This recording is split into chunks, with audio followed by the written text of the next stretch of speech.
Assalamualaikum warahmatullahi wabarakatuh. Nama saya Damar Suryo Bawono, NIM 2081945. Di sini saya akan menjelaskan tentang budaya Reog Ponorogo. Reog adalah salah satu kesenian budaya yang berasal dari Jawa Timur, bagian barat laut, dan Ponorogo dianggap sebagai kota asal reog yang sebenarnya. Gerbang kota Ponorogo dihiasi oleh sosok warok dan gemblak, dua sosok yang ikut tampil pada saat reog dipertunjukkan. Reog adalah salah satu bukti budaya daerah di Indonesia yang masih sangat kental dengan hal-hal yang berbau mistik dan ilmu kebatilan yang kuat. Pada dasarnya, ada 5 versi cerita populer yang berkembang di masyarakat tentang asal-usul reog dan warok. Namun, salah satu cerita yang paling terkenal adalah cerita tentang pemberontakan Ki Ageng Kutu, seorang abdi kerajaan pada masa Brakertabumi, Raja Majapahit terakhir yang berkuasa pada abad ke-15. Ki Ageng Kutu murka akan pengaruh kuat dari pihak rekan Cinaranjaya dalam pemerintahan dan perilaku raja yang korup. Ia pun melihat bahwa kekuasaan kerajaan Majapahit akan berakhir. Ia lalu meninggalkan sang raja dan mendirikan perguruan, di mana ia mengajar anak-anak muda seni bela diri, ilmu kekebalan diri, dan ilmu kesempurnaan dengan harapan bahwa anak-anak muda ini akan menjadi bibit dan kebangkitan lagi bagi kerajaan Majapahit kelak. Sadar bahwa pasukannya terlalu kecil untuk melawan pasukan kerajaan, maka pesan politis Ki Ageng Kutu disampaikan melalui pertunjukan seni reog yang merupakan sindiran kepada Raja Brakertabumi dan kerajaannya. Pegelaran reog menjadi cara Ki Ageng Kutu membangun perlawanan masyarakat lokal menggunakan kepopuleran reog.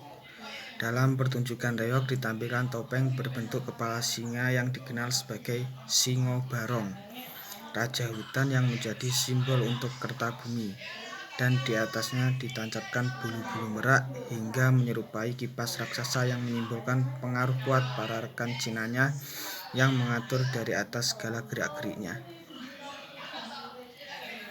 Jatilan yang diperankan oleh sekelompok penari gemblak yang menunggangi kuda-kuda menjadi simbol kekuatan pasukan kerajaan Majapahit yang menjadi perbandingan kontras dengan kekuatan warok yang berada di balik topeng badut merah yang menjadi simbol untuk Ki Ageng Kutu.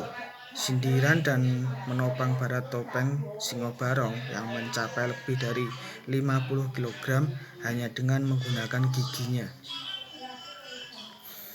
Populernya reog Ki Ageng Kutu akhirnya menyebabkan Kertabumi mengambil tindakan dan menyerang perguruannya. Pemberontakan warok dengan cepat diatasi dan perguruan dilarang untuk melanjutkan pengajaran akan warok, namun murid-murid Ki Ageng Kutu tetap melanjutkannya secara diam-diam. Walaupun begitu, kesenian reognya sendiri masih diperbolehkan untuk dipentaskan karena sudah menjadi pertunjukan populer di antara masyarakat.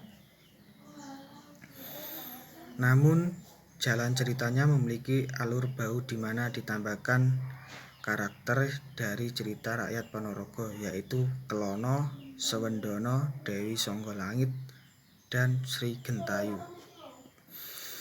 Versi resmi alur cerita reog Ponorogo kini adalah cerita tentang Raja Ponorogo yang berniat melamar Putri Kediri, Dewi Ragil Kuning. Namun di tengah perjalanan ia dicegat oleh Singo Barong dari Kediri.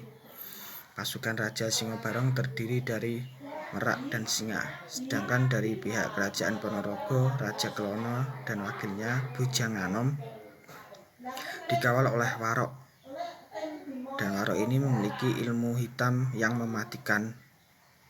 Seluruh tariannya merupakan tarian perang antara kerajaan Kediri dan kerajaan Ponorogo dan mengadu ilmu hitam antara keduanya. Para penari dalam keadaan kerasukan saat mementaskan tariannya. Hingga kini Masyarakat Ponorogo hanya mengikuti apa yang menjadi warisan leluhur mereka sebagai pewaris budaya. Dalam pengalamannya, seni reog merupakan cipta kreasi manusia yang terbentuk adanya aliran kepercayaan yang ada secara turun-temurun dan terjaga. Upacaranya pun menggunakan syarat-syarat yang tidak mudah bagi orang awam untuk memenuhinya tanpa adanya garis keturunan yang jelas. Mereka menganut garis keturunan perantai, parental, dan hukum adat yang masih berlaku. Sekian penjelasan dari saya, kurang lebihnya mohon maaf. Wassalamualaikum warahmatullahi wabarakatuh.